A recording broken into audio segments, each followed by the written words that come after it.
is Monday, July the 6th. We're out here doing our weekly tissue sampling again. We're inside of one of the strips where we applied our ReLeaf Mn foliar product. We're going to see if there's a response here that we see in the tissue analysis. Overall, plant's looking pretty healthy. I can't see any visual differences to my eye between where we sprayed and didn't spray. We are starting to see some flowering occurring at maybe approaching our R1 stage here. Not every plant has flowers, but quite a few of them do. So I'd say we're pretty darn close to that R1. So we're going to start thinking about Fortify-K, some potassium application here, as well as fungicide application here at R2, 2.5. Once we see some flowers on those upper two nodes. So things are progressing well here. Definitely could use some water in Ontario here. Dry spell, but maybe some rain in the forecast coinciding with wheat harvest. So we'll see what happens. Here's some of our 15-inch rows in our 2680H area. You can see some regions in which we had some heavier residue here. Lighter plant stand in those regions when we look across this direction. However, looking with the rows, can still row things, but canopy starting to fill in there on our 15-inch row widths. We'll see at the end of the year.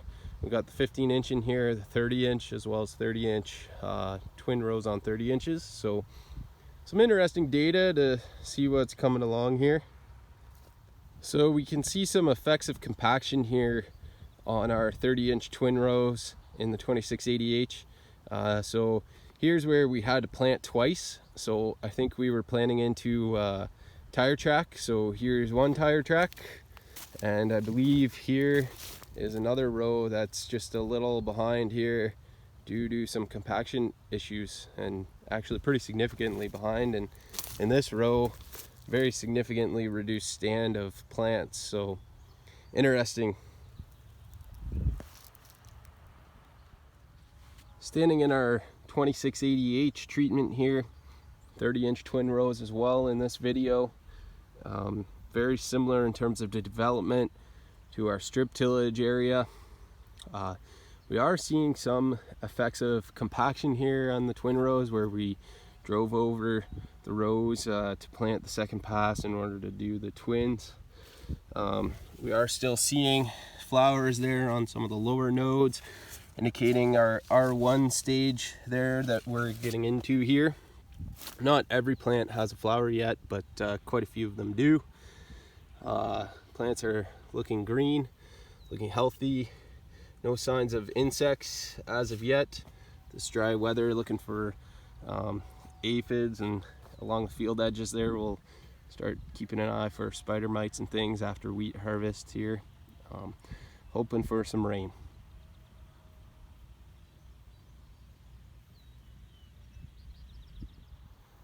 Standing in 15-inch rows here now in our 2730 disc grip portion of the field. So it was cultivated once in the spring.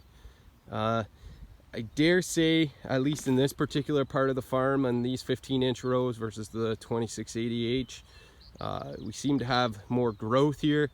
Rows are a little more filled in, quicker to canopy. Just a quick observation here.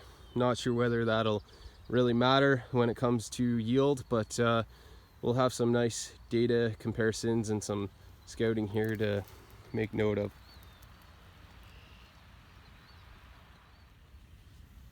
In the 2730 disc grip zone here, still on the 30-inch twins, doing our tissue testing again here. Within this region, ReLeaf Mn was sprayed last week on July the 1st. Just gonna send some samples to the lab here, see what kind of response we have, whether we did see some manganese deficiencies, see if the tissue testing comes back showing any results of our application. In this region, similar development to the other regions, seeing some flowering on those lower nodes. So we'll be keeping an eye here with these hot temperatures. how things develop, and trying to time our Fortify K applications as well as our fungicide applications. We splurged a bit, bought some Allegro for some white mold control as opposed to suppression, and we'll see if the money spent was worth it. Here's our tissue test analysis coming back from the lab here this week. So what's interesting is we applied our ReLeaf Mn product with some nitrogen, a little bit of phosphorus, potash, and some manganese, and unfortunately we actually saw a decrease in our manganese levels in our leaf tissues. Now, wondering if some of this could be attributed to such dry weather that we've had, but obviously not a huge uptake of manganese into the leaf tissue based on this analysis.